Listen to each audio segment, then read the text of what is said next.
Hello,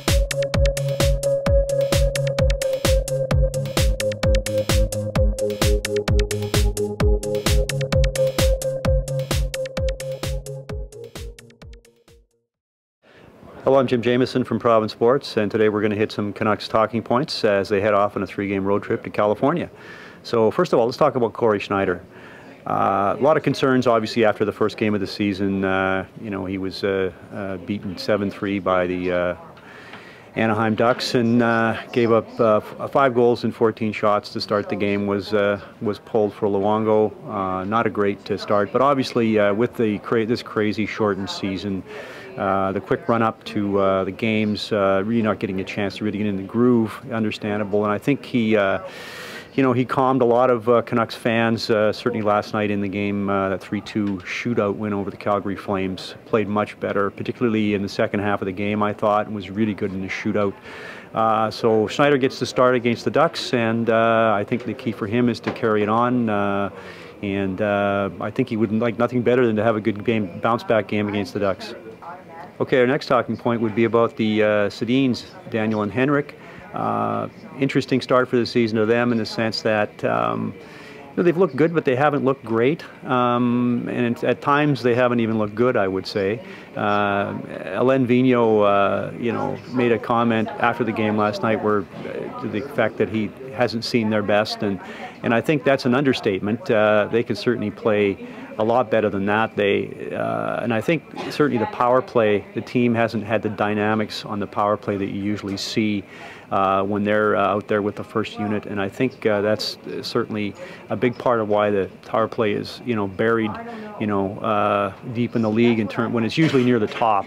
Now it's early yet. I realize it's only 3 games, but if you look at the play of the team throughout the lineup, I would say the Sedin brothers have probably been 2 of the bigger disappointments in terms of their play, and with Ryan Kessler out, they're going to need to generate offense, and I think they need to step their game up, and we need to just see a little bit more out of them. So I think heading on this road trip is going to be key for them to kind of become more dominant as they can be.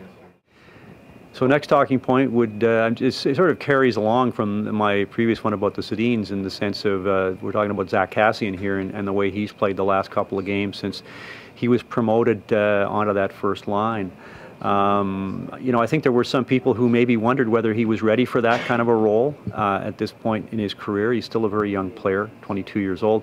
But, Kassian has obviously embraced it, and I don't know whether training with them for several weeks during the summer has anything to do with it, but, he's shown a lot of poise out there. He hasn't been perfect, but he's been a nice addition, and I thought against the Flames he was very, very good.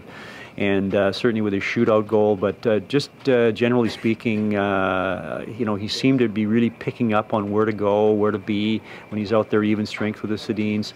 And even I thought even the previous game against the Oilers, he showed pretty well when he was thrown up on that line, and clearly he asked Ben Eager to drop the gloves in that scrap because of.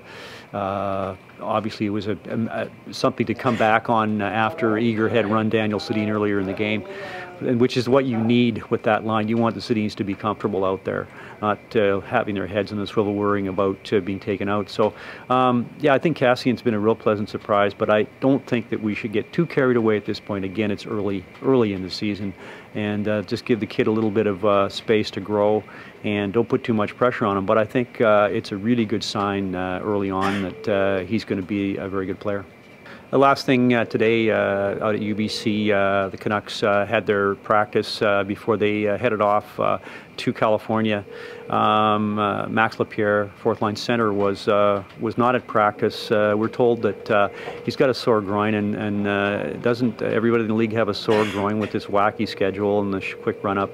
But apparently he is not, it's not considered all that serious, and that he's basically given the day off to rest it and take treatment, and he's expected to take the morning skate tomorrow in Anaheim, and is expected to play. Obviously, if it flares up or gives him some trouble, he won't play. But the team say they expect him to play, so it looks like no lineup changes for the game against Anaheim, with Corey Schneider getting his second straight start.